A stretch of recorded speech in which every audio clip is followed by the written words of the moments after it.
يا من تحب محمدا عليه Bismillahirrahmanirrahim. Assalamualaikum warahmatullahi wabarakatuh. Ada sebuah kisah tentang seseorang yang sangat khusyuk dalam sholatnya sehingga ia bisa selamat dari mara bahaya atas izin Allah Subhanahu wa taala. Seperti apakah kisah itu? Sebelumnya tekan tombol subscribe dan nyalakan loncengnya. Bagikan video ini ke teman dan keluarga kalian karena sebaik-baik kalian adalah orang yang mempelajari Al-Qur'an kemudian mengajarkannya kepada orang lain. Satu lagi, simak video ini sampai selesai biar gak salah paham. Imam Az-Zahabi dalam kitabnya Syiar A'lam Nubala menceritakan sebuah kisah yang mengagumkan dan perlu dijadikan renungan untuk kita semua. Dalam kisahnya, ia menceritakan ada sekelompok orang safar yang sedang beristirahat di sebuah lembah yang dikelilingi hutan. Di tengah keheningan malam itu, ada seseorang yang sedang melaksanakan sholat. Seseorang ini begitu khusyuk melaksanakan ibadah, sampai-sampai nyamuk pun tidak menjadi penghalang dalam melaksanakan sholat tersebut. Namun tak lama kemudian, orang-orang yang sedang beristirahat dikejutkan dengan kedatangan singa yang mengaum dan berjalan menuju tempat peristirahatan mereka. Melihat hal itu, semua orang panik dan mencoba menyelamatkan diri dengan memanjat pohon. Namun seseorang yang sedang sholat itu malah tetap tenang dan melanjutkan sholatnya. Saat melihat itu, anggota kelompok lain pun sangat tegang karena si singa berjalan mendekati orang yang sedang sholat tersebut.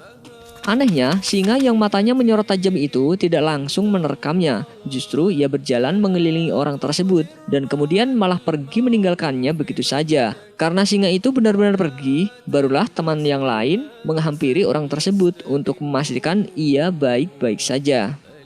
Melihat hal itu, teman-temannya bertanya mengapa dia tidak menyelamatkan diri padahal singa itu hampir saja memakan dirinya. Namun jawaban pria ini sangat mengejutkan.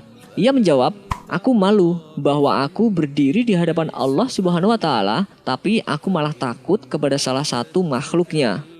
Kisah ini membuktikan bahwa Allah Subhanahu wa taala menjadikan sholat sebagai media untuk menolong hambanya. Seperti dalam surat Al-Baqarah yang berbunyi, "Jadikanlah sabar dan sholat sebagai penolongmu, dan sesungguhnya yang demikian itu sungguh berat, kecuali bagi orang-orang yang khusyuk." Quran surat Al-Baqarah ayat 45. Kisah orang tersebut benar-benar jadi pelajaran untuk kita. Ia tetap berada dalam sholatnya meski singa datang mendekatinya. Lalu bagaimana dengan kita? Terkadang saat sholat kita membaca Al-Quran, tapi pikiran kita malah mengingat hal lain. Terkadang seekor nyamuk yang menggigit kita saat sedang sholat membuat konsentrasi jadi buyar. Apalagi seekor singa. Sebagai sesama muslim, marilah kita merenungi kisah ini. Betapa masih jauhnya kita khusyuk dalam sholat dan suka buru-buru. Dari Anas bin Malik radhiyallahu anhu, Rasulullah shallallahu alaihi wasallam bersabda, "Itulah sholatnya orang munafik, duduk santai sambil lihat-lihat matahari. Hingga ketika matahari telah berada di antara dua tanduk setan atau menjelang terbenam, dia baru mulai sholat. Dengan gerakan cepat seperti mematuk 4 kali, tidak mengingat Allah dalam sholatnya kecuali sedikit." Hadis riwayat Muslim dan Ahmad.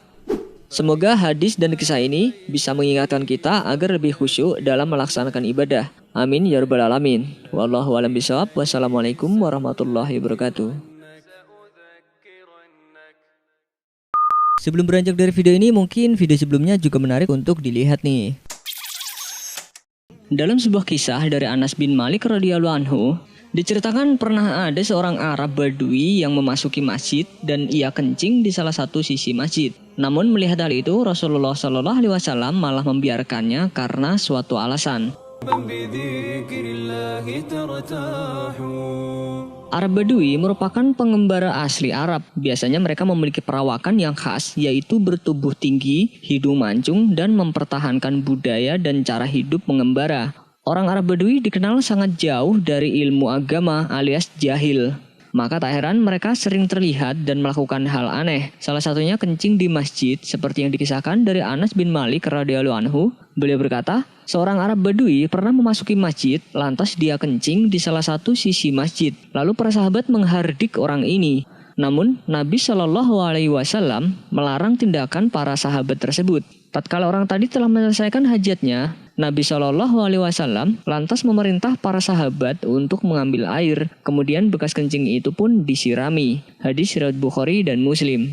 Berdasarkan kisah tersebut, Rasulullah Shallallahu Alaihi Wasallam sangat enjoy dan bijak dalam memutuskan segala sesuatu. Rasulullah Shallallahu Alaihi Wasallam tidak langsung tergesa-gesa memarahi orang Badui yang kencing sembarangan itu, tetapi beliau justru memilih untuk mencari solusinya, bukan menambah masalah. Selain itu, dari hadis tersebut, ternyata ada beberapa pelajaran yang dapat kita ambil mengapa Rasulullah Shallallahu Alaihi Wasallam tidak langsung memarahi orang Arab Badui tersebut.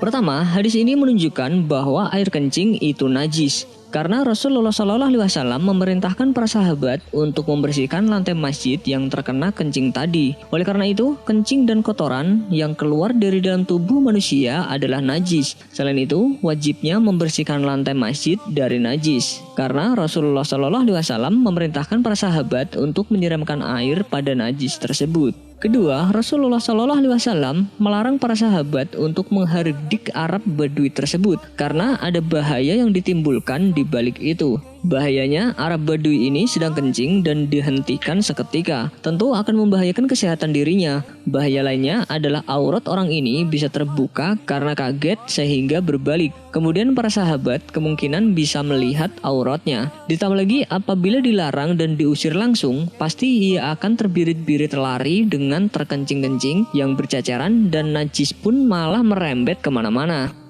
Ketiga, hadis ini dapat disimpulkan sebagai kaidah yang sudah sangat jelas, yaitu jika kita menghilangkan suatu kemungkaran namun malah mendatangkan kemungkaran yang lebih besar, maka ini sama saja kita melakukan kemungkaran yang pertama tadi dan kita menambah kemungkaran yang baru lagi. Ya man tuhibbu Muhammadan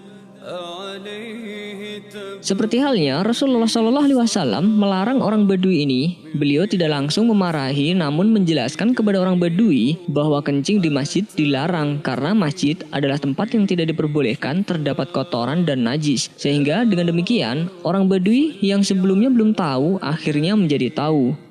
Rasulullah Shallallahu Alaihi Wasallam juga berinteraksi dengan menyikapi orang Badui sesuai dengan keadaannya. Orang Badui ini bukanlah penduduk Madinah. Jika penduduk Madinah yang melakukan demikian, tentu Rasulullah Shallallahu Alaihi Wasallam akan menyikapinya berbeda. Akan tetapi Rasulullah Shallallahu Alaihi Wasallam menyikapi orang itu sesuai dengan keadaannya yang jahil dan kurang paham agama. Dan nasihat Rasulullah Shallallahu Alaihi Wasallam kepada para sahabatnya di dalam hadis tersebut adalah agar mereka dan kita semua sebagai umatnya tidak mempersulit diri, tetapi hendaknya mereka mempermudah, khususnya ketika berkaitan dengan orang lain. Dengan demikian agama itu bukan mempersulit, tetapi mempermudah. Wallahu a'lam bishawab. Wassalamualaikum warahmatullahi wabarakatuh.